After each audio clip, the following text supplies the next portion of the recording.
Boneco de Neve, um livro escrito por João Nesbo. Parte 1, capítulo 1, quarta-feira, 5 de novembro de 1980, o Boneco de Neve. Era o dia em que a neve veio. Às 11 horas da manhã, enormes flocos surgiram de um céu incolor, invadindo os campos, os jardins e os gramados de Romerick, como uma armada vinda do espaço sideral. Às 2 da tarde, 2 caminhões removedores de neve estavam em ação em Lillestrem, e às 2h30, quando Sarah Knesman conduziu lenta e cuidadosamente seu Toyota Corolla SR5 entre as casas esparsas da rua Colovey, a neve de novembro caía sobre a paisagem ondulada do campo como um edredom. À luz do dia, ela achou que as casas pareciam diferentes, tão diferentes que quase passou da entrada da garagem. Quando pisou no freio, o carro derrapou, e ela ouviu um gemido vindo do banco de trás. Pelo retrovisor, viu a expressão descontente do filho. Não vai demorar, meu bem, disse. Em frente à garagem havia uma grande faixa de asfalto em meio a toda aquela brancura, e ela pôde ver que a van da mudança esteve ali. Sentiu um nó na garganta. Torceu para que não fosse tarde demais. Quem mora aqui? A pergunta veio do banco de trás. É só um conhecido, respondeu Sarah, automaticamente verificando seu cabelo no espelho. 10 minutos, meu bem. Vou deixar a chave na ignição para você poder ouvir rádio. Ela saiu sem esperar pela resposta e saltitou com os sapatos escorregadios até a porta por onde havia passado tantas vezes, mas nunca assim, em plena luz do dia e à vista de todos os olhares curiosos da vizinhança. Não que visitas tardes da noite aparentassem ser mais inocentes, porém, por algum motivo, atos dessa natureza pareciam mais apropriados quando executados depois do anoitecer. Ela ouviu a campainha soar lá dentro, como uma abelha no interior de um pote de geleia. Sentindo brotar o desespero, lançou o olhar para as janelas dos vizinhos. Elas não lhe revelaram nada, apenas o reflexo das macieiras pretas desfolhadas do céu cinzento e da paisagem cor de leite. Finalmente, ela ouviu passos por trás da porta e soltou a respiração, aliviada. No instante seguinte, estava do lado de dentro e nos braços dele. Não vá, querido, pediu ela, ouvindo um soluço afisgando suas cordas vocais. Preciso ir, disse ele em voz monótona, como se aquilo fosse um refrão que estava cansado de repetir. Suas mãos procuraram caminhos familiares. Essa sim, uma repetição da qual nunca se cansava. Não, não precisa ir, sussurrou ela em seu ouvido. Mas você quer. Você não tem coragem de continuar. Isso não tem nada a ver com você e eu. Dava para ouvir a irritação brotando na voz dele ao mesmo tempo que sua mão, forte mas gentil, deslizava pelo meio das costas dela,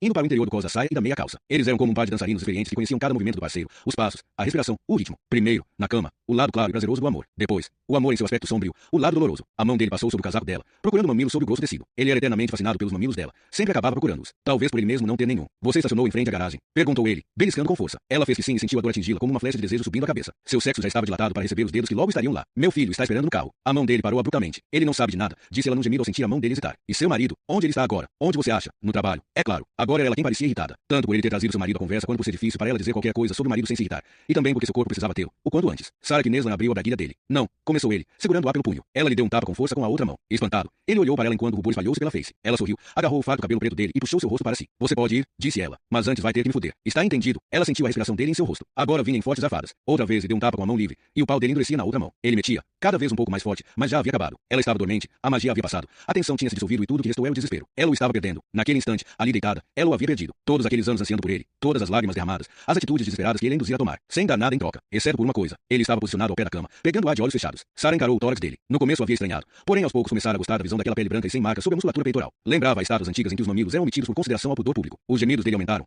e ela sabia que em breve ele soltaria um urro furioso. Ela amava aquele urro, a expressão facial sempre surpresa, estática, quase de dor, como se todas as vezes o orgasmo ultrapassasse suas mais loucas expectativas. Agora ela esperava o último urro, uma despedida sonora daquela caixa fria que era o quarto dele, despido de quadros, cortinas e carpete. Depois, ele iria se vestir e viajar para outro lugar do país, onde disse que lhe ofereceram um emprego que não podia recusar, mas ele podia abrir mão disso aqui, e ainda assim soltaria um urro de prazer. Ela fechou os olhos, mas o urro não veio. Ele havia parado. O que foi? Perguntou ela, abrindo os olhos. O rosto estava contorcido, sem dúvida, mas não de prazer. Um rosto, sussurrou ele. Ela se sobressaltou. Onde? Do lado de fora da janela. A janela ficava ao pé da cama, logo acima da cabeça dela. Sarah virou-se na direção oposta, sentindo deslizar para fora, já mole. A janela sobre sua cabeça estava alta demais na parede para que, de onde ela estava deitada, pudesse ver o exterior, e alta demais para que alguém do lado de fora pudesse olhar para dentro. Graças à luz do dia que já começava a morrer, tudo que pôde ver foi a dupla exposição do reflexo do lustre do teto. Você se viu, declarou ela, quase implorando. Foi o que pensei primeiro, replicou ele, ainda olhando pela janela. Sarah ficou de joelhos, levantou-se e espiou para o jardim, e lá estava o rosto. Ela soltou uma gargalhada de alívio. O rosto era branco, com olhos e boca feitos de pedrinhas pretas, provavelmente recolhidas na frente da entrada. Os braços eram galhos de macieiras. Mas, meu Deus, exclamou ela, arfando. É apenas um boneco de neve. Então seu riso se transformou em lágrimas. Desamparada, Sarah soluçou até sentir os braços dele em volta de si. Eu preciso ir, anunciou ela num soluço. Fique mais um pouco, pediu ele. Ela ficou mais um pouco. Quando Sarah chegou à garagem, viu que quase 40 minutos haviam se passado. Ele havia prometido ligar de vez em quando. Sempre foi um bom mentiroso e, ao menos dessa vez, ela achou isso bom. Antes mesmo de chegar ao carro, pôde ver o rosto pálido do menino olhando para ela do banco de trás. Ela puxou a porta do carro e, para sua surpresa, viu que estava trancada. Espiou o interior pelo vidro embaçado. Foi só quando Sarah bateu no vidro que o menino o abriu. Ela sentou-se no banco do motorista. O rádio estava mudo e o carro, gélido. A chave estava no banco do passageiro. Sarah se virou para ele. Seu filho estava pálido e o lábio inferior tremia. Tem alguma coisa errada? Perguntou ela. Sim, respondeu. Eu vi ele. Havia um tom agudo de horror na voz do filho que ela não se lembrava de ter ouvido desde quando ele era apenas um garotinho espremido entre eles no sofá em frente à TV cobrindo os olhos com as mãos. E, agora,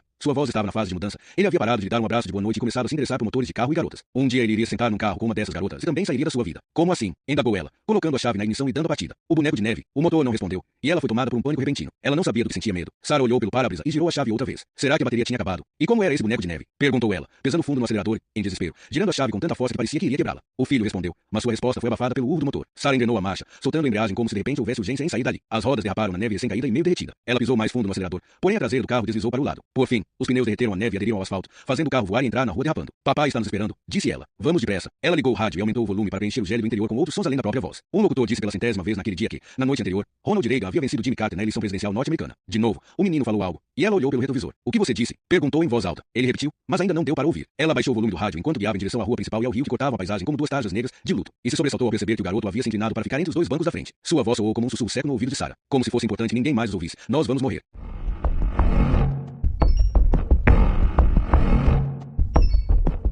Capítulo 2. 2 de novembro de 2004. Dia 1. Olhos de pedrinhas. Harry deu um salto e arregalou os olhos. Estavam frios de congelar, e da escuridão veio a voz que o havia acordado. Anunciava que, naquele dia, o povo americano decidiria-se, pelos próximos 4 anos, o presidente se chamaria novamente George Walker Bush. Novembro. Harry pensou que definitivamente entravam num tempo sombrio. Ele jogou o edredom de lado e botou os pés no chão. O linóleo estava tão gelado que ardia. Ele deixou as notícias retumbando no rádio relógio e foi ao banheiro. Olhou-se no espelho. Também era novembro ali. Cansaço, palidez em tons de cinza e tempo fechado. Como sempre, os olhos estavam vermelhos, e os poros do nariz eram grandes crateras pretas. As bolsas embaixo dos olhos, com suas íris azul claras aguadas pela bebida, desapareceriam depois de lavar o rosto com água quente, secar com uma toalha e tomar o café da manhã. Ao menos ele supunha. Agora que já havia chegado aos 40, Harry não sabia bem como seu rosto se comportaria ao longo do dia. Se as rugas suavizariam, dando uma trégua para a expressão de perseguido com que acordava após passar a noite sendo perturbado por pesadelos. O que acontecia na maioria das noites. Motivo pelo qual ele evitava os espelhos assim que deixava seu pequeno apartamento espartano na rua Sophie para se transformar no inspetor Hall da divisão de homicídios na sede da polícia de Oslo. Era quando encarava outros rostos à procura de suas dores, seus calcanhares de Aquiles, seus pesadelos, motivos e razões pelos quais decepcionavam a si mesmos, enquanto ouvia suas mentiras cansativas, tentava encontrar o sentido no que fazia. Aprisionar pessoas que já estavam aprisionadas em si mesmas. Em prisões feitas de ódio e desprezo pela própria pessoa que se é, coisas que ele mesmo reconhecia bem demais. Harry passou a mão sobre os fios arrepiados e bem cortados de cabelo louro que crescia a exatos 192 centímetros acima das quase congeladas solas dos pés. Sua clavícula despontava como um cabide por baixo da pele. Ele havia malhado bastante desde seu último caso. Freneticamente, alguns diziam, além de andar de bicicleta, tinha começado a fazer musculação na sala de ginástica, no porão da sede da polícia. Gostava da dor intensa de poder reprimir os pensamentos. Apesar disso, só conseguiu ficar mais magro. A gordura sumia e os músculos se assentavam em camadas entre o esqueleto e a pele. Enquanto antes tinha ombros largos e era o que Raquel chamava de naturalmente atlético, agora começava a ficar parecido com o urso polar desfolado que havia visto em uma foto. Um predador musculoso, mas absurdamente esquelético. Resumindo, ele estava desaparecendo. Não que se importasse com isso. Harry suspirou. Novembro. Ia ficar ainda mais sombrio. Foi até a cozinha. Bebeu um copo de água para aliviar a dor de cabeça e, surpreso, olhou pela janela. O telhado do prédio no outro lado da rua Sophie estava branco, e o reflexo da intensa luz aguçou sua visão. A primeira neve caía durante a noite. Ele pensou na carta. De vez em quando recebia cartas desse tipo, mas essa era especial. Havia mencionado Tovo Omba. No rádio, um programa sobre a natureza havia começado, e uma voz animada falava sobre focas como se fossem a coisa mais incrível do mundo. Todo verão, as focas de Beral se reúnem no Estreito de Bering para acasalar. Como os machos são maioria, a competição pelas fêmeas é tão feroz que aqueles que conseguem conquistar uma parceira ficam com ela durante todo o período do acasalamento. O macho cuidará de sua parceira até o filhote nascer e se desenvolver a ponto de poder cuidar de si mesmo. Não por amor à fêmea, mas por amor aos seus próprios genes. A teoria darwiniana diria que é a seleção natural que faz a foca de Beral ser monogâmica, não a moral. Será?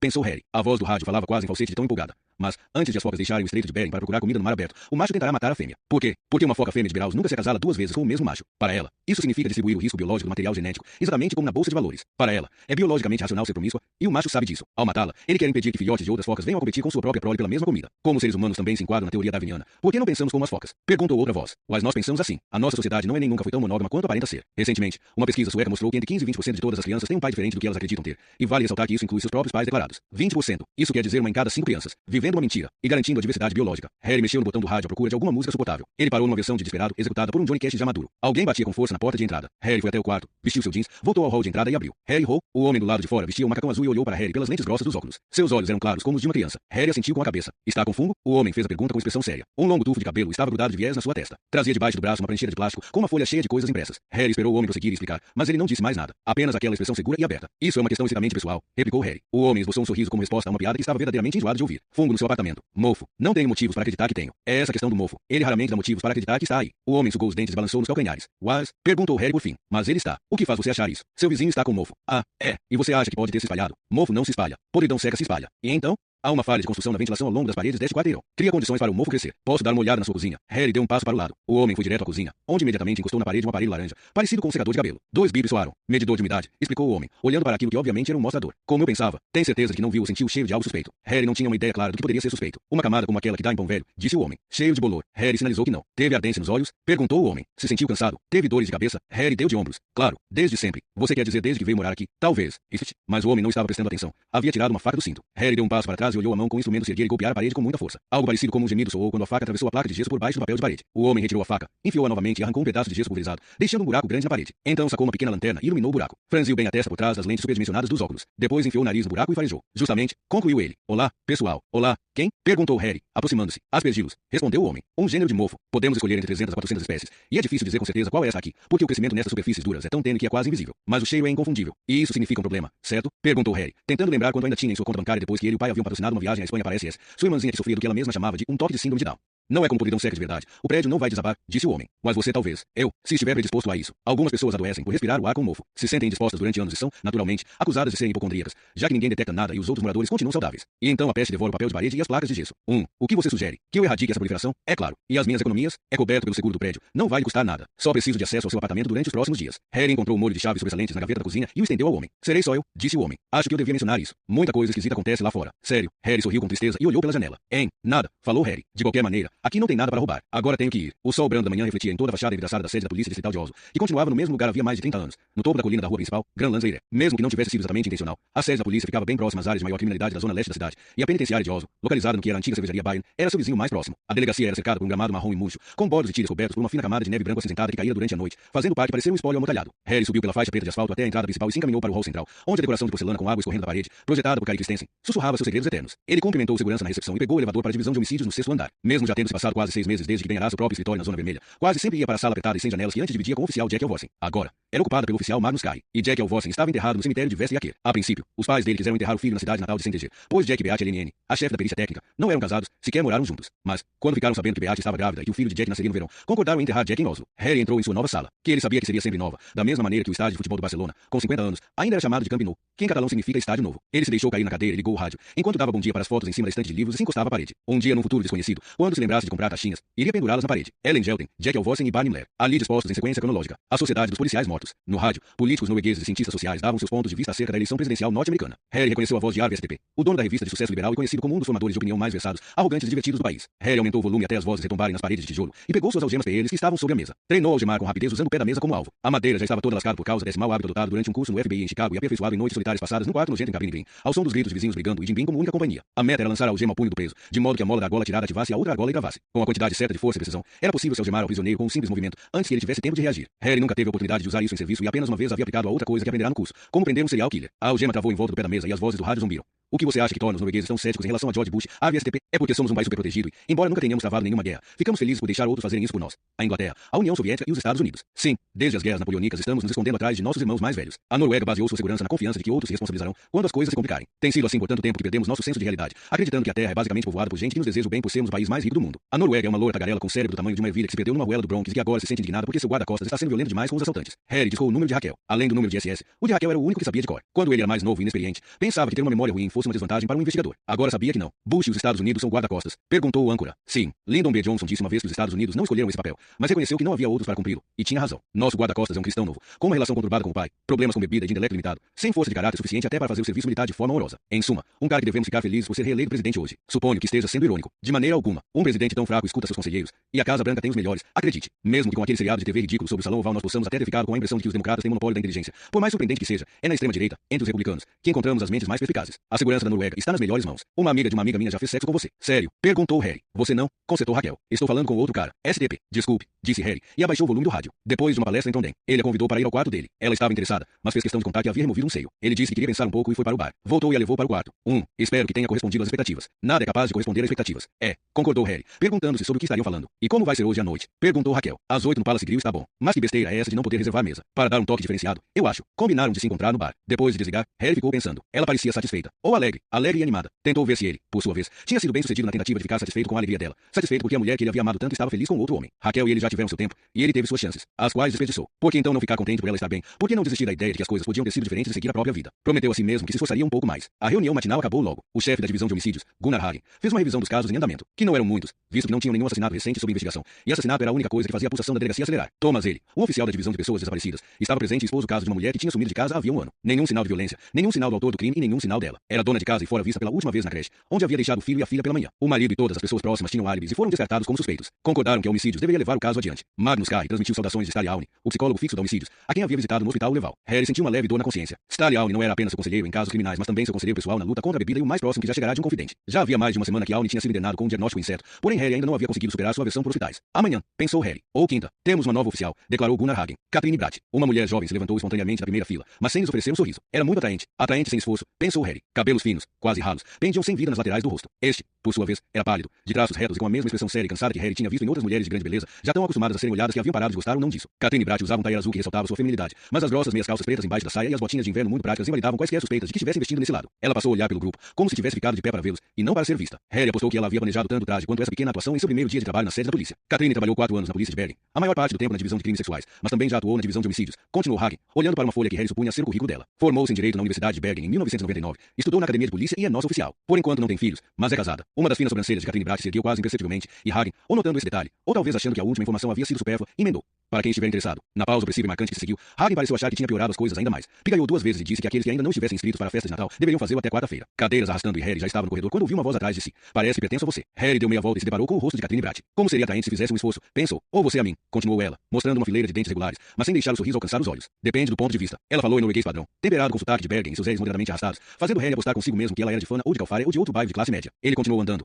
e ela apressou o passo para acompanhá-lo. Parece que o chefe da homicídio se esqueceu de informá-lo. Ela pronunciou o título de Gunnar Hagen, dando uma ênfase levemente exagerada a todas as sílabas. Mas você deveria me mostrar o lugar e cuidar de mim nos próximos dias, até eu conseguir me virar por conta própria. Você acha que pode fazer isso? Harry esboçou um sorriso. Até então estava gostando dela, mas é claro que estava aberto a mudar de ideia. Ele estava sempre disposto a dar às pessoas outra chance de figurar em sua lista negra. Não sei, disse ele, parando na máquina de café. Vamos começar com isso. Não bebo café. Mesmo assim, ela é autoexplicativa, como a maior parte das coisas por aqui. O que você pensa a respeito do caso da mulher desaparecida? Harry apertou o botão americano que, no caso dessa máquina, era tão americano quanto o café norueguês que serviu nas barcas. O que é que tem? Perguntou Bratt. Você acha que ela está viva? Harry tentou falar de maneira casual para que ela não percebesse que era um teste. Acha que sou estúpida? Retrucou ela, olhando para a máquina que pigarreava e cuspia um líquido preto num copo plástico branco sem disfarçar seu asco. Não ouviu o chefe da homicídio dizer que trabalhei na divisão de crimes sexuais durante 4 anos. Murmurou Harry. Morta então? Como os dinossauros, respondeu Catherine Bratt. Harry levantou o copo branco. Não refutou a possibilidade de ter acabado de ganhar uma parceira que poderia vir a apreciar. À tarde, enquanto caminhava para casa, Harry percebeu que a neve havia sumido das calçadas e que os flocos finos e leves que rodopiavam no ar eram engolidos pelo asfalto molhado assim que caíam no chão. Ele entrou na loja de música de sempre, na rua Aker, e comprou o último disco do Neil Young, mesmo suspeitando que fosse de má qualidade. Ao abrir a porta de casa, notou alguma coisa diferente. Algo como o som, ou quem sabe fosse o cheiro. Parou bruscamente na porta da cozinha. Uma parede inteira havia sumido. Quer dizer, no local em que, naquela mesma manhã, havia um alegre e florido papel de parede e placas de gesso, agora só se viam tijolos vermelhos, argamassa cinza e uma armação amarela acinzentada com furos de pregos. A caixa de ferramentas do homem do mofo estava no chão, e sobre a mesa da cozinha havia um bilhete dizendo que ele voltaria no dia seguinte. Harry foi até a sala, colocou o CD do Neil Young, melancolicamente o retirou 15 minutos depois e colocou Ryan Adams. A ideia de tomar um drink veio do nada. Harry fechou os olhos e fitou o padrão de sangue que dançava na completa escuridão dos olhos fechados. Voltou a pensar na carta. A primeira neve. Tuvo bomba. O toque do telefone interrompeu. Jaqueiro 19 TH Street. Uma voz feminina se apresentou como Oda. Disse que estava ligando da redação do Boss e que era um prazer falar com ele novamente. Harry não conseguia se lembrar dela, mas se lembrou do programa de TV. Haviam convidado para falar sobre serial killers por ele ser o único policial norueguês a ter estudado no FBI, além de ter batido um serial killer de verdade. Harry havia sido estúpido bastante para aceitar. Tinha dito a si mesmo que fazia aquilo para que pudesse dizer algo importante e razoavelmente qualificado sobre pessoas que matam, e não para ser visto no programa de entrevistas mais popular do país. Em retrospecto, não tinha tanta certeza, mas isso não era a pior parte. A pior parte era ter tomado um drink antes de ir ao ar. Harry estava convencido de que tinha sido apenas um, mas no programa pareciam ter sido 5. Ele havia falado com dicção clara, como de costume, mas seu olhar estava vidrado, e sua análise fora feita com a lentidão de uma lesma, sem nunca chegar a qualquer conclusão. Por isso o âncora tinha sido obrigado a receber outro convidado, o novo campeão europeu de arranjos florais. Harry não dissera nada, mas sua linguagem corporal não havia deixado dúvida sobre o que pensava do debate acerca dos arranjos florais. Quando o âncora, com um sorriso furtivo, perguntara a ele qual a relação entre um inspetor investigando um assassinato e os arranjos florais, Harry responderá que, pelo menos, as coroas de flores dos enterros noruegueses mantinham o alto padrão internacional. Talvez tenha sido o jeito indiferente e levemente abobalhado da embriaguez que arrancou risos do público no estúdio e tapinhas nas costas do pessoal da TV após o programa. Disseram que ele havia oferecido do bom e do melhor.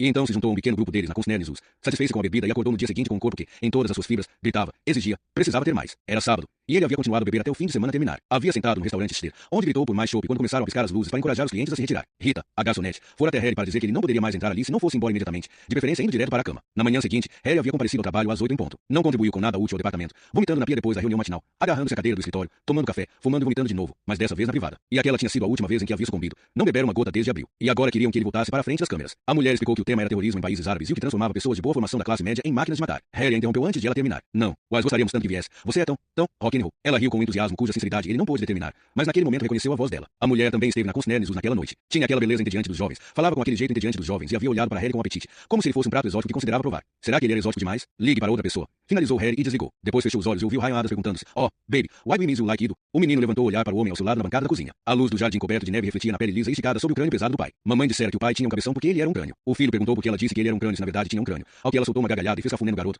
dizendo que aquilo era coisa dos professores de física. Naquele momento, o crânio estava lavando batatas com a água que caía da torneira e colocando-as direto na panela. Não vai descascar as batatas, papai? Mamãe costuma. Sua mãe não está aqui, Jonas. Por isso, vamos fazer do meu jeito. O pai não havia levantado a voz, embora houvesse nela uma irritação que fez Jonas encolher. Ele nunca soube muito bem o que exatamente deixava o pai com tanta raiva. E, às vezes, nem se ele de fato estava com raiva. Até ver o rosto da mãe com aquelas rugas de ansiedade nos cantos da boca, o que parecia aumentar ainda mais a irritação do pai. Queria muito que ela voltasse logo. A gente não usa esse prato. Pai. O pai bateu a porta do armário de louças e Jonas mordeu o lábio inferior. O rosto do pai se abaixou para se aproximar do seu. Os óculos finíssimos e quadrados cintilaram. Não se diz esses pratos, e sim esses pratos, corrigiu o pai. Quantas vezes vou ter que dizer isso, Jonas? Mas mamãe diz. Mamãe não fala direito. Entende? Mamãe vem de um lugar vulgar e de uma família que não liga para o uso da língua. O hálito do pai cheirava a sal, a alga podre. A porta da entrada bateu. Olá, saudou ela, cantarolando, do corredor. Jonas estava prestes a correr ao seu encontro, mas o pai o segurou pelo ombro, apontando para a mesa ainda não posta. Como vocês são legais. Jonas podia ouvir o sorriso na voz ofegante que vinha do vão da porta atrás de si, enquanto colocava talheres e copos mais rápido que podia. E que boneco de neve grandão vocês fizeram? Surpreso, Jonas se virou para a mãe, que estava desabotoando o casaco. Ela era tão bonita, pele escura, cabelos escuros, igual a ele, e aqueles olhos quase sempre tão meigos. Quase. Ela não era tão magra quanto nas fotos do tempo em que ela e o pai se casaram, mas Jonas tinha notado que os homens sempre olhavam para ela quando passeavam pela cidade. Não fizemos nenhum boneco de neve, disse Jonas. Não. A mãe franziu a testa enquanto desenrolava o grande cachecol cor-de-rosa que ele lhe dera de presente de Natal. O pai foi para a janela da cozinha. Devem ter sido os filhos do vizinho, supôs ele. Jonas subiu numa cadeira e espiou para fora. E lá, no gramado bem na frente da casa, havia de fato um boneco de neve. E, como dissera a mãe, era bem grande. Os olhos e a boca eram feitos de pedrinhas. E uma cenoura servia de nariz. O boneco de neve não usava chapéu, gorro ou cachecol, e tinha apenas um braço, um galho fininho que Jonas tinha certeza de que vinha da cerca viva. De toda forma, havia algo esquisito naquele boneco de neve. Estava virado para o lado errado. Ele não sabia o porquê, mas achava que ele devia olhar para a rua, para o espaço aberto. Porque, começou Jonas, mas foi interrompido pelo pai. Vou falar com eles. Por quê? Perguntou a mãe do corredor, onde Jonas ouviu baixar o zíper das botas de couro de cano alto. Não importa. Não quero esses garotos rondando a nossa casa. Vou cuidar disso quando voltar. Porque ele não está olhando para fora. Perguntou Jonas. Do corredor, a mãe soltou um suspiro. A que horas vai estar de volta, meu bem? Amanhã. A que horas? Como assim? Você tem algum compromisso? Havia uma leveza na voz do pai que deixou Jonas arrepiado. Pensei em deixar o jantar pronto. Respondeu ela ao entrar na cozinha. Foi até o fogão. Deu uma espiada nas panelas e aumentou o fogo de duas delas. Deixe pronto. Então, disse o pai e se virou para a pilha de jornais na bancada. Alguma hora estarei de volta. Está bem. A mãe foi até ele e o abraçou pelas costas. Mas você tem mesmo que ir a Bergen esta noite. Minha palestra é às 8 da manhã. Respondeu ele. Depois que o avião pousa, ainda leva uma hora para chegar até a universidade. Então não daria tempo de eu pegar o primeiro voo da manhã. Jonas podia ver pelos músculos da nuca do pai que ele estava mais relaxado, que a mãe outra vez havia conseguido escolher as palavras certas. Por que o boneco de neve está olhando para a nossa casa? Perguntou Jonas. Vai lavar as mãos, mandou a mãe. Comeram em silêncio, interrompidos apenas pelas perguntinhas da mãe sobre a escola e pelas respostas curtas e evasivas de Jonas. O garoto sabia que respostas muito detalhadas podiam resultar em perguntas desagradáveis do pai sobre o que estava aprendendo ou não aprendendo naquele projeto de escola.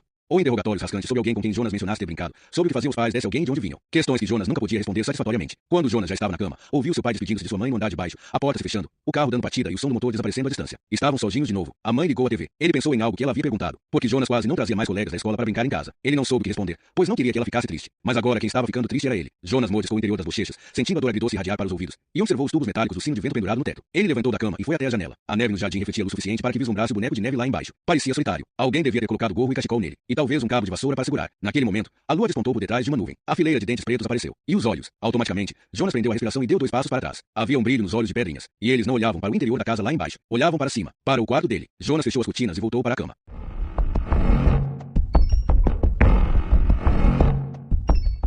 Capítulo 3. Dia 1. Cochonilha. Harry estava sentado numa das banquetas no bar do Palace Grill, lendo as placas nas paredes. Lembretes bem-humorados para que os fregueses do bar não peçam fiado. Não matem o pianista ativos e para Bego de Oregon.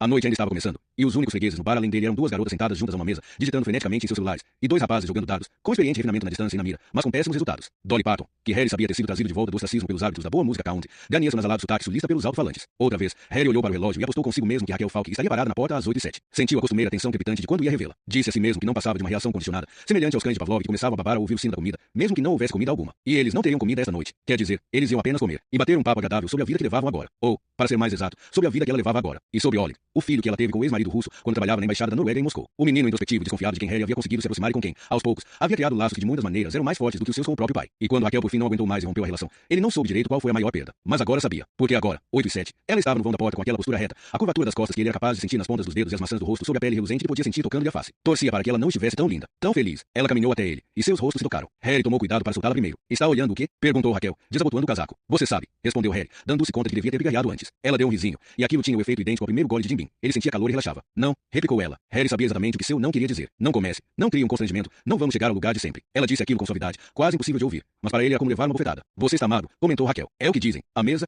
O garçom vem avisar. Ela sentou-se na banqueta à frente dele e pediu um drink aperitivo. Campari? Nem precisava dizer. Harry costumava chamá-la de cochonilha, devido ao pigmento natural que dava à bebida doce alimentada sua cor característica. Porque ela gostava de usar vermelho vivo. Raquel alegara usar a cor como um alerta, como os bichos usam cores fortes para dizer aos demais que é melhor manter distância. Harry pediu mais uma Coca-Cola. Por que você está tão magro? Perguntou ela. Fungo. O quê? Aparentemente está me devorando. O cérebro, os olhos, os pulmões, a concentração. Suga as cores e a memória. O fungo está crescendo. Eu estou desaparecendo. O fungo se torna eu. Eu me torno fungo. Do que você está falando? Exclamou ela com uma careta para expressar desgosto. Mas Harry viu o sorriso em seus olhos. Raquel gostava de ouvi-lo falar, mesmo quando era apenas um blá blá prolixo. Ele contou sobre o fungo no apartamento. E vocês? Como estão indo? Perguntou Harry. Bem, eu estou bem. Oleg está bem, mas ele sente sua falta. Ele disse isso. Você sabe que ele sente. Devia dedicar mais tempo a ele.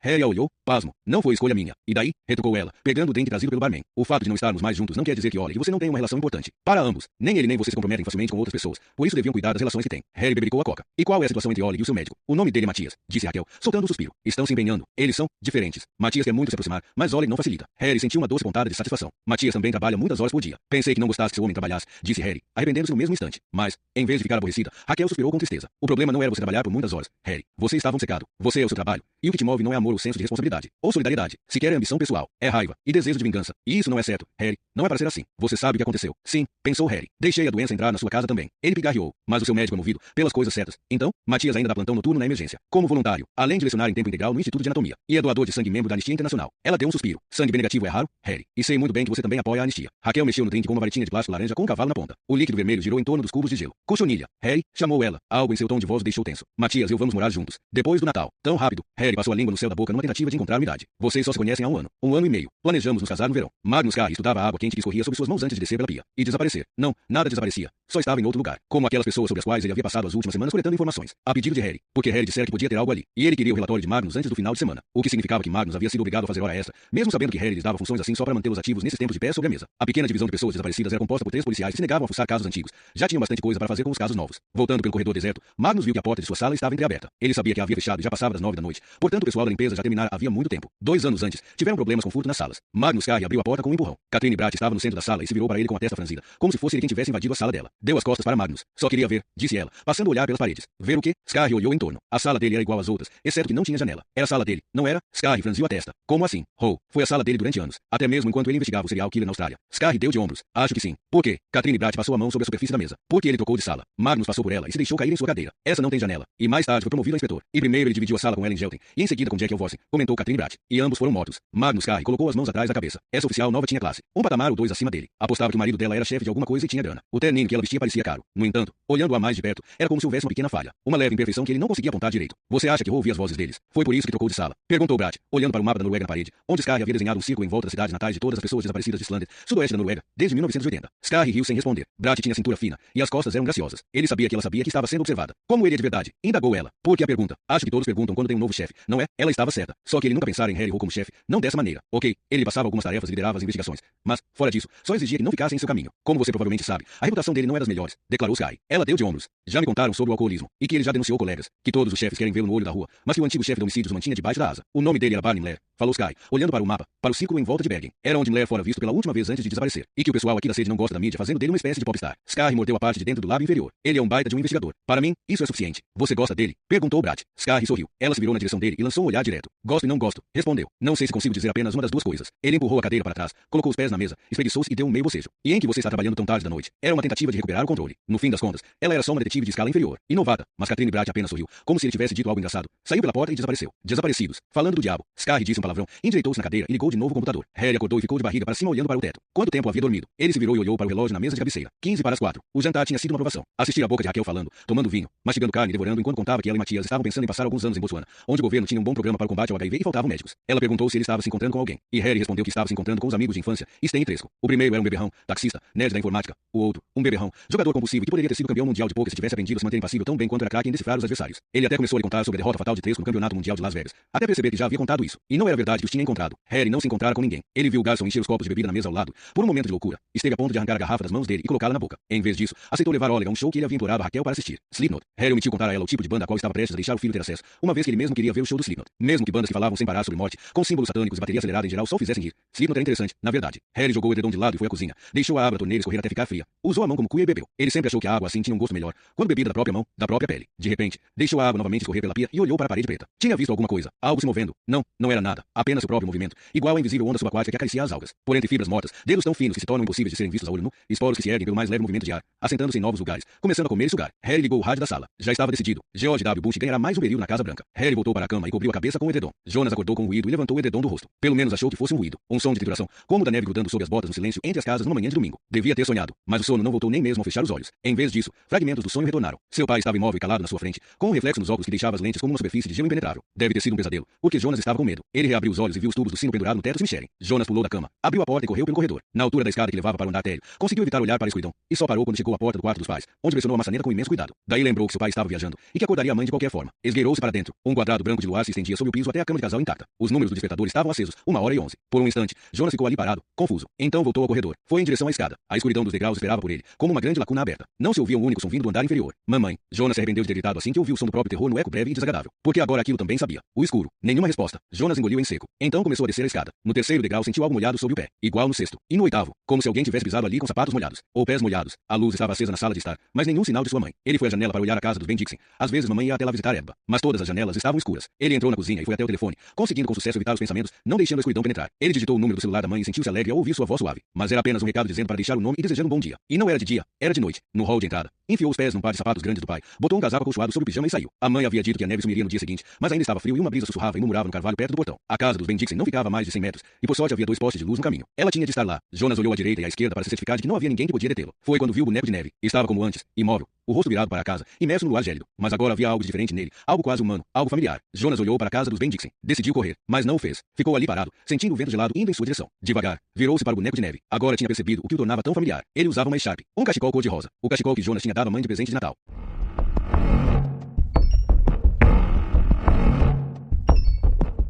Capítulo 4. Dia 2. O desaparecimento. Na metade do dia, a neve no centro de Oslo tinha derretido, mas em off ainda havia trechos brancos nos jardins em ambos os lados da rua pela qual Harry, Roy e Catherine Bratt passavam de carro. No rádio, Michael Stipe cantava sobre a sensação de estar afundando, sobre o que a estava causando, sobre saber que algo deu errado e sobre o menino dentro do poço. Entre as casas, numa área silenciosa, numa rua ainda mais silenciosa, Harry apontou para um Toyota Corolla prateado estacionado ao lado de uma cerca. O carro de Sky. Estacione atrás. A casa era grande e amarela. Grande demais para uma família de 3 pessoas. Pensou Harry enquanto subiam pelo caminho de cascalho. Ao redor deles, tudo pingava e suspirava. No jardim havia um boneco de neve meio torto e com péssimas perspectivas futuras. Sky abriu a porta. Harry se inclinou e estudou a fechadura. Não há sinal de arrombamento em parte alguma, declarou Sky. Ele os conduziu até a sala, onde um menino estava sentado no chão de costas para eles, assistindo um canal de desenho animado na TV. Uma mulher se levantou do sofá, estendeu a mão para Harry e se apresentou como Ebba Bendixen, vizinha. Bert nunca fez esse tipo de coisa antes, disse ela. Pelo menos não desde que eu a conheço. E quanto tempo faz? Perguntou Harry, dando uma olhada ao redor. Na frente da TV havia mobília revestida de couro, grande e pesada, e uma mesa de centro retangular com vidro fumê. As cadeiras, feitas de tubos de aço em torno da mesa de jantar de cor clara, eram leves e elegantes, do tipo que Raquel gostava. Nas paredes havia 2 pinturas de homens, ambos com jeito de diretor de banco, fitando de cima para baixo com autoridade solene. Ao lado das imagens, arte moderna abstrata, com tempo suficiente para já ter ficado antiquada e muito moderna novamente. 10 anos, respondeu Ebba Bendixen. Mudamos para a casa do outro lado da rua justamente no dia em que Jonas nasceu. Ela fez um gesto em direção ao menino, que permanecia imóvel olhando aves correndo a toda velocidade e coiotes explodindo. Presumo que foi você que ligou para a polícia esta noite, não foi? Foi. O menino tocou a campainha em torno de 1h15, disse Sky, conferindo suas anotações. A polícia foi chamada a 1h30. Primeiro, eu e meu marido viemos até aqui com Jonas para procurar, explicou Ebba Bendixen. Onde procuraram? Quis saber Harry. No porão, nos banheiros, na garagem, em todo lugar, pois é muito esquisito alguém simplesmente dar no pé desse jeito. Dar no pé, desaparecer, sumir. O policial com quem conversei por telefone perguntou se poderíamos cuidar de Jonas e disse que a gente devia ligar para todas as pessoas com quem Bit pudesse estar. E, além disso, esperar até hoje cedo para saber se ela foi ao trabalho. Ele me explicou que em 8 entre 10 casos como este a pessoa desaparecida retorna em questão de poucas horas. Tentamos localizar Philip.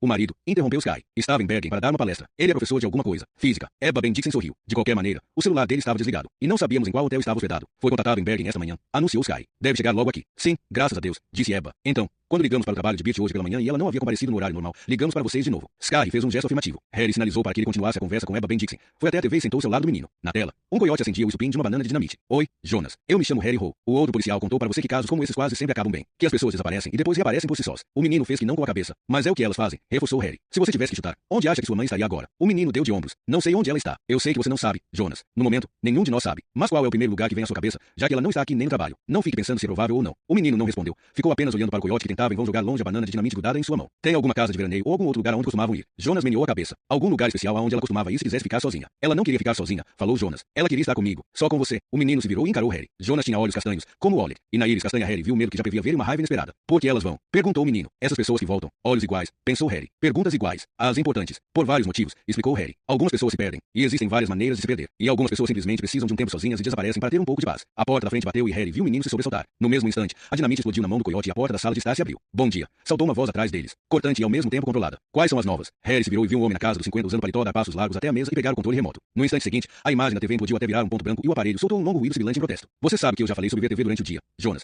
disse ele num tom resignado, como se quisesse contar às outras pessoas na sala como era inglória a tarefa de educar filhos nos dias de hoje. Harry ficou de pé e se apresentou. Depois Magnus Carr e Catherine Bratt, que até agora apenas permanecerá ao lado da porta, observando. Philip Becker. Apresentou-se o homem e empurrou os óculos, embora já estivessem bem posicionados no alto do nariz. Harry tentou captar seu olhar, formar aquela primeira e importante impressão de um suspeito em potencial, se é que chegariam a esse ponto. Mas os olhos estavam escondidos por trás do reflexo das lentes. Passei um tempo ligando para todas as pessoas que ela poderia ter contatado, mas ninguém sabe de nada, disse Philip Becker. O que vocês sabem? Nada, respondeu Harry. Mas a primeira coisa que você pode fazer para nos ajudar é verificar se sumiu qualquer mala, mochila ou roupas, para que possamos formular uma teoria. Harry estudou Becker antes de prosseguir, ver se o desaparecimento foi espontâneo ou planejado. Becker devolveu o olhar examinador de Harry antes de consentir com um gesto de cabeça e subir a escada que dava ao andar superior. Harry se abaixou ao lado de Jonas, que ainda estava olhando para a tela preta da TV. Então você gosta do Papaléguas, não é? Perguntou Harry. Calado, o menino fez que não com a cabeça. Por que não? O sussurro de Jonas era quase inaudível. Tenho pena de Vili, coiote. 5 minutos depois, Becker voltou e comunicou que nada havia sumido, nem malas de viagem ou roupas, exceto as que ela vestia quando ele saiu de casa, além do casaco, das botas e de um cachecol.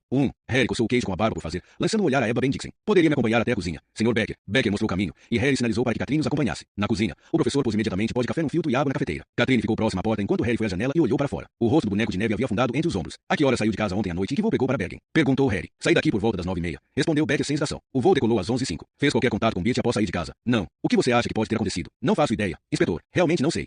Harry olhou para a rua. Desde que chegaram ali, não ouvirá um único carro passar. Uma vizinhança realmente tranquila. A paz e a calma deviam custar alguns milhões de coroas coroas naquela parte da cidade. Que tipo de casamento vocês têm? Harry escutou Philip Becker parar o que estava fazendo e acrescentou. Preciso perguntar porque às vezes o cônjuge simplesmente levanta acampamento e bate. Philip Becker pigarreou. Posso assegurar que eu e minha esposa temos um casamento excelente. Já considerou a hipótese de ela estar tendo um caso que você desconhece? Isso está fora de cogitação. Fora de cogitação é forte demais, Sr. Becker. E relações extraconjugais são bastante comuns. Philip Becker esboçou um sorriso. Não sou ingênuo, inspetor. Birch é uma mulher atraente e bem mais nova que eu. E ela vem de uma família relativamente liberal. É verdade. Mas ela não é do tipo. E tem uma perspectiva relativamente boa sobre as atividades dela, por assim dizer. A cafeteira retumbou ameaçadoramente no momento em que Harry abria a boca para fazer outra pergunta. Ele mudou de ideia. Notou alguma mudança no humor da sua esposa? Birch não é depressiva, inspetor. Ela não foi se enforcar na floresta ou se atirar no lago. Ela está em algum lugar lá fora, e viva. Já li que pessoas desaparecem o tempo todo. Depois reaparecem com uma explicação natural e bastante banal. Não é assim? Lentamente, Harry assentiu. Você se importa se eu der uma olhada na casa? Por que isso? Havia uma estupidez na pergunta de Philip Becker que fez Harry pensar que ele devia ser um homem acostumado a estar no comando, a ser mantido informado, o que contrastava com a ideia de sua esposa ir embora sem dizer nada. Ideia essa que, vale ressaltar, Harry já havia descartado. Mães saudáveis de comportamento estável não vão embora no meio da noite, abandonando um filho de 10 anos. E havia todo o resto. Normalmente, a polícia gasta o mínimo de recursos em uma fase tão inicial de um desaparecimento, a não ser que haja indicações de algo criminoso ou dramático. E foi todo o resto que o trouxe pessoalmente a Wolf. Às vezes, não se sabe o que está procurando até encontrar, respondeu Harry. É uma metodologia. Naquele momento conseguiu captar os olhos de Becker por trás das lentes. Ao contrário dos olhos do filho, os dele eram azul claros com um brilho intenso e luminoso. Mas é claro, disse Becker, fique à vontade. O quarto estava fresco, inodoro e arrumado. Na cama de casal havia uma manta de crochê. Sobre uma mesa de cabeceira estava a foto de uma senhora. A semelhança fez Harry supor que aquele era o lado da cama de Philip Becker. Na outra mesinha havia uma foto de Jonas. O armário de roupas femininas exalava um leve perfume. Harry constatou que os cabides estavam pendurados em intervalos iguais,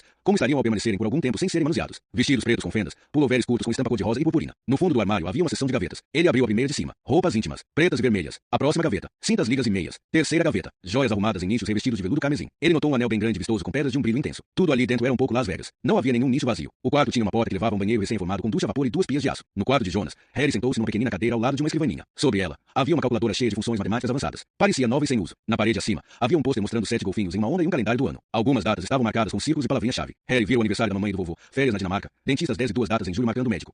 Mas Harry não viu nenhum jogo de futebol, idas ao cinema ou festas de aniversário. Avistou um cachecol cor-de-rosa sobre a cama. Uma cor que um menino na idade de Jonas não usaria nem morto. Harry levantou o cachecol. Estava úmido, mas ainda dava para sentir a fragrância distinta de pele, cabelos e perfume femininos. O mesmo perfume que havia no armário. Ele voltou ao andar térreo. Parou do lado de fora da cozinha e ouviu Sky ensinando os procedimentos de praxe em caso de desaparecimento. Ouviu retinir de xícaras de café. O sofá da sala parecia enorme, talvez por causa da figura franzina ali sentada, folheando um livro. Harry se aproximou e viu uma foto de Charlie Chaplin em traje completo. Ele sentou-se ao lado de Jonas. Você sabia que Chaplin era um Sam? Perguntou Harry. Sam Charles. Jonas fez que sim com a cabeça, mas eles o expulsaram dos Estados Unidos. Jonas continuou folheando. Você esteve doente neste verão? Jonas? Não, mas foi ao médico 2 vezes. A mamãe queria que eu fosse examinado. A mamãe. Sua voz falhou de repente. Logo ela vai estar de volta. Você vai ver, afirmou Harry colocando uma das mãos no ombro estreito do menino. Ela nem levou o cachecol dela. Não é mesmo? Aquele cor-de-rosa que está no seu quarto. Alguém amarrou o cachecol no pescoço do boneco de neve, disse Jonas. Eu o trouxe para dentro. Talvez sua mãe não quisesse que o boneco de neve passasse frio. Ela nunca teria dado seu cachecol favorito para o boneco de neve. Deve ter sido seu pai. Então, não. Alguém fez isso depois que ele já tinha ido embora. Noite passada. A mesma pessoa que levou a mamãe. Harry fez que sim lentamente. Quem foi que fez o boneco de neve? Jonas. Não sei. Pela janela, Harry olhou para o jardim. Era por isso que tinha vindo. Uma corrente de ar frio parecia atravessar a parede e percorrer a sala. Harry e Catherine estavam no carro, descendo a Cedars Lane a caminho para Majostua. Qual foi a primeira coisa que chamou sua atenção quando entramos? Perguntou Harry. Que o casal que mora lá não é formado exatamente por almas gêmeas, respondeu Catherine, passando pelo pedágio sem diminuir a marcha. Que talvez seja um casamento infeliz. E, se for o caso, era ela quem sofria mais. O que fez você pensar assim? É óbvio. Catherine sorriu olhando pelo retrovisor. Conflito de gostos. Explique. Você não reparou no sofá medonho e naquela mesa de centro, típico estilo anos 1980 comprado por homens nos anos 1990, enquanto ela escolheu a mesa de jantar em carvalho polido branco com suporte de alumínio. E Vitra, as cadeiras da mesa de jantar, suíças, caras, tão caras que, com o que teria economizado comprar imitações por um preço levemente mais razoável, poderia trocar toda aquela mobília horrorosa. Harry notou que o horrorosa na boca de Catherine não parecia uma palavra vil, apenas um contraponto linguístico que destacava a classe social a qual pertencia. E então, aquele casarão, naquele endereço de Oslo, significa que dinheiro não é problema. Ela não teve permissão para trocar o sofá e a mesa de centro dele. E, quando um homem sem bom gosto ou aparente interesse por decoração faz isso, me leva à conclusão sobre quem domina quem. Harry assentiu com a cabeça, mas para si mesmo. A primeira impressão dela não estava errada. Catherine Bratt era boa. Me diga o que você acha, pediu ela. Sou eu quem devia estar aprendendo aqui. Harry olhou pela janela, para o velho tradicional, embora não particularmente respeitável, café e bar Leipzig. Eu não acho que Birch Becker tenha deixado a casa por livre e espontânea vontade, comentou ele. Por que não? Não havia nenhum sinal de violência. Porque foi bem planejado. E quem seria o culpado? O marido. É sempre o marido, não é? É, respondeu Harry, percebendo que seu pensamento vagava. É sempre o marido, exceto que esse marido tinha ido para Bergen. É o que parece, no último voo. Por isso não pode ter voltado e chegado a tempo para a primeira palestra. Catherine acelerou e passou o cruzamento em Majostua no sinal amarelo. De qualquer forma, se Philip Becker fosse culpado, ele teria mordido a isca que você plantou. Isca? Sim. A parte sobre a mudança de humor dela. Você sugeriu a Becker que suspeitava de suicídio. E daí, ela riu alto. Ah, qual é? Harry. Todo mundo, incluindo Becker, sabe que a polícia tem recursos limitados num caso que parece suicídio. Em suma, você deu a ele a possibilidade de sustentar uma teoria que, se ele fosse culpado, teria solucionado a maior parte dos problemas. Contudo, Becker respondeu que ela estava feliz como um passarinho.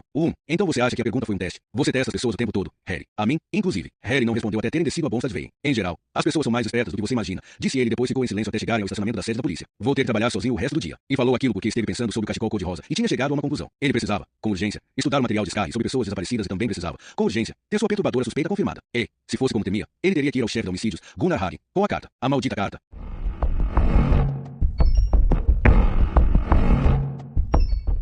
Capítulo 5. 4 de novembro de 1992. O Totem. Quando William Jefferson Bliss III chegou ao mundo em 19 de agosto de 1946, na cidadezinha de Hope, no Arkansas, haviam se passado exatamente 3 meses desde que seu pai tinha morrido num acidente de carro. 4 anos depois disso, a mãe de William se casou novamente, e ele adotou o sobrenome do seu novo pai. E naquela noite de novembro de 1992, 46 anos mais tarde, confete branco descia como neve pelas ruas de Hope, celebrando a esperança da cidade e o fato de seu filho, William, ou apenas Bill Clinton, ter sido eleito o 42º presidente dos Estados Unidos. A neve que caía sobre a cidade de Bergen naquela mesma noite, como sempre, não chegava às ruas, mas derretia no ar e caía em forma de chuva, como acontecia desde meados de setembro. Porém, ao nascer da manhã seguinte, havia uma bela camada de açúcar polvilhado por cima dos 7 picos de montanha que vigiavam a bela cidade. E o inspetor Jed Hafton já havia alcançado o pico mais alto, o Ricken. Trêmulo, respirou o ar da montanha e arqueou os ombros em volta da sua cabeça larga, o rosto tão cheio de dobras de pele que parecia ter sido perfurado. O teleférico amarelo que trouxera ele 3 oficiais da perícia técnica da polícia de Bergen 642 metros acima da cidade balançava levemente nos sólidos cabos de aço, esperando. O funcionamento tinha sido interrompido assim que os primeiros turistas que chegaram pela manhã ao popular cume de montanha soaram o alarme. Espalhe-se por aí, deixou escapar um dos peritos técnicos. O slogan turístico da cidade havia se tornado uma paródia tão grande em relação ao estilo de vida de Bergen que a população quase parara de usá-lo. Mas, em situações em que prevalece o medo, o vocabulário mais íntimo prevalece.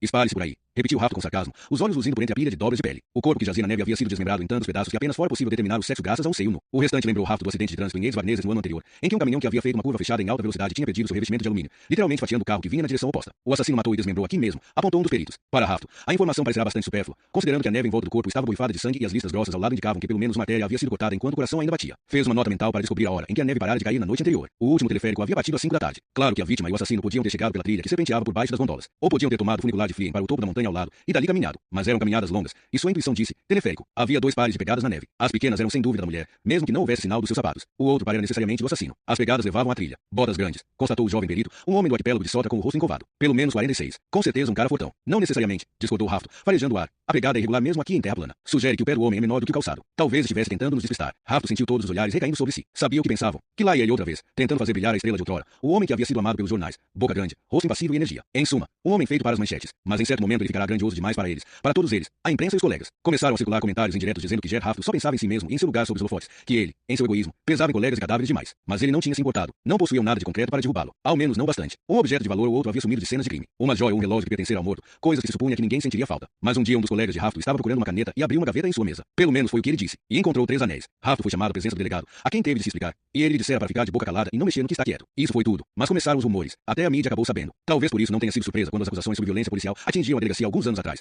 E provas concretas logo foram encontradas contra um homem. O homem feito para as manchetes. Jed Hafton era culpado das acusações. Ninguém tinha qualquer dúvida quanto a isso. Mas todos também sabiam que o inspetor fora usado como bode expiatório para uma cultura que permeava a polícia de Bergen havia anos. Ele só tinha assinado uma parte dos relatórios sobre presos. A maioria por abuso sexual de menores e narcotraficantes, que haviam caído na velha escada de ferro que dava para celas de detenção e tiveram umas contusões aqui e ali. Os jornais foram impiedosos. O apelido que lhe deram, Hafton de Ferro, não era exatamente original, mas mesmo assim apropriado. E agora ganhará novo significado. Um jornalista havia entrevistado vários de seus inimigos de longa data em ambos os lados da lei. E, é claro, todos aproveitaram a oportunidade. Por isso, quando a filha de Hafton chegou da escola chorando, dizendo que a chamaram de ferrada, sua mulher disse que bastava, que ele não podia esperar que ela ficasse sentada assistindo a ele arrastar a família toda para a sarjeta. Como tantas vezes antes, Hafton perderá a cabeça. Depois disso, ela levou a filha consigo e dessa vez não voltou. Foi um período difícil, mas ele nunca esqueceu quem era. Ele era o Hafton de Ferro. E, quando o período de quarentena chegou ao fim, Hafton apostou tudo, trabalhando dia e noite para recuperar o terreno. Mas ninguém estava disposto a perdoar. As feridas eram profundas demais, e ele sentiu uma resistência interna que o impedia de ter êxito. Claro que não queriam que ele brilhasse novamente e lembrasse a todos e a mídia daquilo que tão desesperadamente tentavam deixar para trás. Imagens de corpos espancados e algemados. Mas Hafton iria lhes mostrar a eles que Jed Hafton não era homem de ser enterrado antes da hora, que a cidade lá embaixo pertencia a ele, não aos assistentes sociais, às madames, ao pessoal de fala macia sentado em suas salas, com suas línguas tão compridas que podiam lamber a bunda mole tanto dos políticos locais como dos jornalistas de esquerda. Tire algumas fotos e me arrume uma identificação, disse Hafton ao perito com a máquina fotográfica. E quem vai ser capaz de identificar isso aqui? Perguntou o jovem, apontando. Hafton não se importou com o tom com que ele disse aquilo. Alguém já registrou, logo vai registrar o desaparecimento da mulher. Anda logo com isso, meu filho. Hafton foi até o cume e olhou por sobre aquilo que os habitantes de Bergen chamam de Viden, o platô. Seu olhar varreu a paisagem campestre e se deteve numa colina e em algo que parecia ser uma pessoa no cume. Mas, se fosse uma pessoa, estava imóvel. Talvez fosse um moledo, aqueles marcos feitos de pedras empilhadas. Hafton semicerrou os olhos. Com certeza já visitará o lugar centenas de vezes em passeios com a mulher e a filha, mas não se lembrava de ter visto nenhum moledo. Ele desceu até a estação do teleférico, conversou com o operador e pegou seu binóculo emprestado. 15 segundos depois constatou que não se tratava de um moledo, apenas de 3 grandes bolas de neve que alguém devia ter empilhado uma em cima da outra. Hafton não gostava daquele bairro inclinado de Bergen, conhecido como Fjellsiden, com suas casas pitorescas, tortas e sem isolamento térmico para o inverno, com suas escadas e seus porões, dispostas em vielas estreitas onde o sol nunca batia. Gente da moda, filhos de pais ricos, frequentemente pagavam milhões para serem proprietários de uma casa autêntica de Bergen, que reformavam até não sobrar sequer uma lasca da madeira original. Ali não mais se escutava os sons pisadas das crianças correndo sobre os paralelepípedos. Os preços haviam enxotado as jovens famílias de Bergen para os subúrbios no outro lado das montanhas. Estava quieto e vazio como numa área comercial deserta. Mesmo assim, ele ficou com uma sensação de estar sendo observado enquanto esperava no degrau de pedra após tocar a campainha. Demorou um pouco até a porta se abrir, e um rosto de mulher, pálido e ansioso, fitou com expressão alarmada. Onietlan? Perguntou Hafton, mostrando sua identificação. É sobre sua amiga, Laila Azen. O apartamento era minúsculo e com uma planta incompreensível. O banheiro era atrás da cozinha e entre o quarto e a sala. No meio do papel de parede codivinho da sala de estar, Onietlan havia conseguido espremer um sofá e uma poltrona verde laranja. E no que estava de chão havia pilhas de revistas semanais, livros e CDs. Hafton deu um passo por cima de uma bacia de água virada para baixo e de uma gata para poder chegar até o sofá. Onietlan sentou-se na poltrona, mexendo em seu colar. O pingente de pedra verde tinha uma fenda preta. Uma imperfeição? Quem sabe? Ou talvez fosse para ser assim mesmo. Onietlan havia recebido a notícia da morte da sua amiga naquela mesma manhã pelo companheiro de Laila, Bastia. Ainda assim, seu rosto se Onetlan segurou dramaticamente ao ouvir Rafto pincelar os detalhes sem pena. Terrível, sussurrou Onetlan. Bastian não mencionou nada disso. É porque não queremos que vaze para a imprensa, disse Rafto. Bastian me disse que você é a melhor amiga de Layla. Oni afirmou com a cabeça. Sabe o que Layla estava fazendo lá em cima do Ricken? O companheiro dela não faz ideia. Ele e os filhos estavam na casa da mãe dele em Flor ontem. Oni fez que não com a cabeça. Um gesto firme que não devia deixar nenhuma dúvida. O ato em si não era o problema. Tinha sido a hesitação de um centésimo de segundo antes. E esse centésimo de segundo era tudo de que Jet Rafto precisava. Trata-se de um assassinato, senhorita Etla. Espero que entenda a gravidade e o risco que corre por não me contar tudo o que sabe. Ela lançou um olhar perplexo para o policial com o rosto de bulldog. Ele farejou a presa. Se acha que está poupando a família dela, está enganada. Esses detalhes virão à tona de qualquer maneira. Ela engoliu em seco. Parecia assustada. Já estava assim quando abrirá a porta. Então ele deu a cutucada final. Um tipo de ameaça que era na verdade insignificante, mas que funcionava maravilhosamente bem tanto com os inocentes quanto com os culpados. Você pode contar agora ou ir comigo à delegacia para ser interrogada. As lágrimas brotaram nos olhos dela e a voz quase inaudível veio de algum lugar do fundo da garganta. Ela ia encontrar com alguém lá. Com quem? Onetlan respirou fundo, trêmula. Layla só me contou o primeiro nome e a profissão. E disse que era segredo, que ninguém podia saber, principalmente Bastian. Rafto olhou para seu bloco de anotações para esconder a empolgação. E quais eram seu nome e profissão? Ele anotou o que Oni disse. Olhou para o bloco. Era um nome relativamente comum e uma profissão relativamente comum. Mas, como Bergen é uma cidade relativamente pequena, Rafto pensou que aquilo seria o suficiente. Ele sabia de corpo e alma que estava na pista certa. E com de corpo e alma, Jet Rafto queria dizer 30 anos de experiência policial e um conhecimento da humanidade baseado em uma misantropia generalizada. Me prometa uma coisa, pediu ele. Não diga a ninguém o que acabou de me contar. Para ninguém da família, para ninguém da imprensa, nem para outros policiais que por acaso venham falar com você. Entendido? Nem para policiais? Definitivamente não. Eu sou o chefe dessa investigação e preciso ter total controle sobre quem tem essa informação. Até que eu fale o contrário, você não sabe de nada. Finalmente, pensou Rafto, mais uma vez parado no degrau da escada. O vidro refletiu quando uma janela se abriu mais adiante da alameda e novamente teve a sensação de estar sendo observado. Mas e daí? A revanche era dele. Só dele. Jet Rafto abotoou o casaco, mal percebendo a chuva insistente enquanto, em silencioso triunfo, desceu as ruas escorregadias em direção ao centro de Bergen. Já eram 5 da tarde e a chuva caía sobre a cidade, vinda de um céu explodindo em fúria. Na mesa em frente a Jet Rafto estava uma lista de nomes que ele havia solicitado do sindicato. Começou procurando candidatos com o primeiro nome correto. Por enquanto, apenas 3. Passaram-se apenas 2 horas desde que estivera com Onetlan, e Rafto achava que logo saberia quem havia assassinado Layla Azen. Caso solucionado em menos de 12 horas. E ninguém podia tirar isso dele. A honra era sua e de mais ninguém. Porque ele iria informar a imprensa pessoalmente. Os principais veículos de comunicação sobrevoaram as montanhas e já estavam sitiando a delegacia. O comandante tinha dado ordens para que nenhum detalhe sobre o corpo fosse divulgado, mas os abutres já haviam farejado um banho de sangue. Deve ter vazado, falou o comandante, olhando para Rafto, que não respondeu nem mostrou o sorriso que ansiava para chegar à superfície. Estavam sentados ali, prontos para entregarem seus relatórios. E em breve Jet Rafto seria novamente o rei da polícia de Bergen. Ele abaixou o volume do rádio, de onde Whitney Houston dissera durante todo o outono que iria amá-lo para sempre. Mas antes que pudesse tirar o fone do gancho, o telefone tocou. Rafto, disse ele com irritação e impaciência. Sou eu quem você está procurando. A voz foi o que imediatamente informou ao inspetor desacreditado que aquilo não era um simples trote ou uma piada de mau gosto. Era uma voz fria e controlada, com uma dicção nítida e profissional, que por si excluía os loucos e bêbados de sempre. Mas havia outra coisa com aquela voz, algo que não conseguia determinar. Rafto pigarreou alto, 2 vezes. Ganhou tempo, como se para mostrar que não havia ficado desconcertado. Com quem estou falando? Você sabe. Rafto fechou os olhos e soltou palavrões mudos e raivosos. Merda, merda, merda. O suspeito ia se entregar. E isso não chegaria nem perto de ter o mesmo impacto caso fosse ele. Rafto, aprender o criminoso. O que o faz pensar que estou procurando você? Perguntou o policial entre os dentes cerrados. Eu simplesmente sei. Respondeu a voz. E se pudermos fazer as coisas ao meu modo, você vai ter o que quer. E o que eu quero? Você quer me prender. E poderá fazê-lo. Sozinho. Está prestando atenção agora? Rafto? O policial fez que sim com a cabeça, antes de se tocar e responder que sim. Me encontre no totem do Parque de Nordens, anunciou a voz. Daqui a exatos 10 minutos. Rafto tentou pensar. O Parque de Nordens ficava ao lado do aquário. Ele chegaria em menos de 10 minutos. Mas por quê? Entre tantos lugares, marcar o encontro justo lá, num parque na ponta de um penhasco, para que eu possa ver se você vai chegar sozinho, disse a voz, como se respondesse seus pensamentos. Se eu vir outros policiais ou você se atrasar, desapareço. Para sempre. O cérebro de Rafto processou, calculou e concluiu. Ele não conseguiria organizar uma equipe de captura. Teria que explicar em seu relatório escrito o motivo pelo qual tinha sido forçado a executar a prisão sozinho. Era perfeito. Está bem, concordou Rafto. O que acontece então? Eu conto tudo a você e passo as condições para a rendição. Que tipo de condições? Não quero estar algemado durante o julgamento. A imprensa não terá acesso. E vou cumprir pena em algum lugar onde não precisarei conviver com outros prisioneiros. Rafto quase engasgou. Está bem, disse e olhou para o relógio. Espera, tem outras condições. TV no meu quarto, todos os livros que eu possa vir a querer. Vamos arranjar isso, disse Rafto. Quando você tiver assinado o acordo com minhas condições, vou com você. E se? Começou a dizer Rafto, mas um acelerado e repetido bip disse que a outra pessoa havia desligado. Rafto estacionou perto do estaleiro de Bergen. Não era o caminho mais curto, mas lhe daria uma visão melhor do parque na hora de entrar. O grande parque ficava num terreno ondulado com trilhas feitas pelos passos e montes com gramado amarelo e seco. As árvores apontavam com dedos pretos e nodosos para as pesadas nuvens vindas do mar atrás da ilha Ask. Um homem se apressava atrás de um Rottweiler nervoso com uma guia curta. Rafto apalpou o Smith Wesson no bolso do casaco ao passar pelo reservatório de Nordens. O tanque branco para água salgada parecia uma banheira desproporcional à beira-mar. Depois da curva ele pôde vislumbrar o totem de 10 metros de altura, um presente de 2 toneladas da cidade de Seattle pelo aniversário de 900 anos de Bergen. Ele podia ouvir sua própria respiração e o chapinhar das folhas molhadas debaixo dos sapatos. Começou a chover. Gotículas afiadas pinicavam seu rosto. Uma figura solitária estava ao lado do totem, virada para Rafto, como se a pessoa soubesse que o policial viria justamente daquele lado e não do outro. Rafto apertou o revólver ao andar os últimos passos. A 2 metros de distância, ele parou. Semicerrou os olhos contra a chuva. Não podia ser verdade. Surpreso, indagou a voz que ele só agora reconhecia. Rafto não respondeu. Seu cérebro havia começado a processar novamente. Você achou que me conhecia? Disse a voz. Mas só eu conhecia você. Foi assim que adivinhei que tentaria fazer isso sozinho. Rafto fitou o homem diante dele. Isto é um jogo, anunciou a voz. Rafto pigarreou. Um jogo. É. Você gosta de jogar. Rafto fechou a mão em volta da coronha do revólver, segurando de modo a ter certeza de que não se prenderia no bolso do casaco caso tivesse que sacá-lo depressa. Porque justo eu. Porque você era o melhor. Só jogo contra o melhor. Você é louco, sussurrou Rafto, arrependendo-se no mesmo instante. Quando a isso não há a menor dúvida, disse o outro com um leve sorriso. Mas você também é louco, meu querido. Somos todos loucos. Somos espíritos desassossegados que não encontram o caminho para casa. Sempre foi assim. Sabe por que os índios fizeram estes aqui? A pessoa na frente de Rafto bateu com o nó do dedo indicador enluvado no tronco de árvore. As figuras encalhadas, uma sobre a outra, encaravam o fiord com grandes olhos negros e cegos. Para tomar conta das almas, continuou a pessoa. Para que elas não se percam. Mas um totem apodrece. E ele deve apodrecer. Faz parte da ideia. E quando isso acontece, a alma precisa encontrar um novo lar. Talvez numa máscara. Talvez num espelho. Ou talvez numa criança recém-nascida. O som de gritos roucos vinha do pátio dos pinguins no aquário. Você vai me dizer por que a matou? Perguntou Rafto e notou que ele também estava rouco. Pena que o jogo acabou. Rafto. Foi divertido. E como descobriu que eu estava no seu encalço? O outro levantou a mão. E Rafto deu automaticamente um passo para trás. Algo estava pendurado nela. Um colar. Na ponta pendia uma pedra em forma de gota com um entalhe preto. Rafto sentiu as batidas pesadas do próprio coração. Na verdade, Onetlan não queria dizer nada apenas princípio, mas ela se deixou, como podemos dizer, convencer. Você está mentindo, disse Rafto sem ar e sem convicção. Ela contou que você a obrigou a não dizer nada para seus colegas. Foi quando soube que você aceitaria minha oferta de vir até aqui sozinho, porque você achou que aqui seria o novo lar da sua alma, sua ressurreição. Não é. A fina e gélida chuva se assentou como suor no rosto de Rafto. Ele já estava com o dedo no gatilho do revólver concentrado em falar lenta e controladamente. Escolheu o lugar errado. Você está virado de costas para o mar e há carros da polícia em todas as saídas. Ninguém escapa. A pessoa na sua frente farejou no ar. Está sentindo o cheiro. Jet? De quê? Medo. Adrenalina tem um cheiro bem particular. Mas você sabe tudo sobre o assunto. Tenho certeza de que você sentiu esse cheiro nos presos que espancava. Laila tinha o mesmo cheiro, especialmente quando viu as ferramentas que eu iria usar. E Oni ainda mais. Provavelmente porque você tinha contado ela sobre Laila e ela sabia o que aconteceria. É um cheiro bastante estimulante, não acha? Eu li que é o cheiro que alguns carnívoros usam para encontrar suas presas. Imagine a vítima, trêmula, tentando se esconder, mas sabendo que o cheiro do próprio medo irá matá-la. Rafto viu as mãos do outro pendendo do corpo, vazias. Estavam em plena luz do dia, perto do centro da segunda maior cidade da Noruega. Apesar de sua idade, após os últimos anos sem álcool, ele estava em boa forma física. Os reflexos eram rápidos e as técnicas de combate estavam razoavelmente em dia. Sacar o revólver levaria uma fração de segundo. Por que então estava com medo a ponto de seu queixo tremer?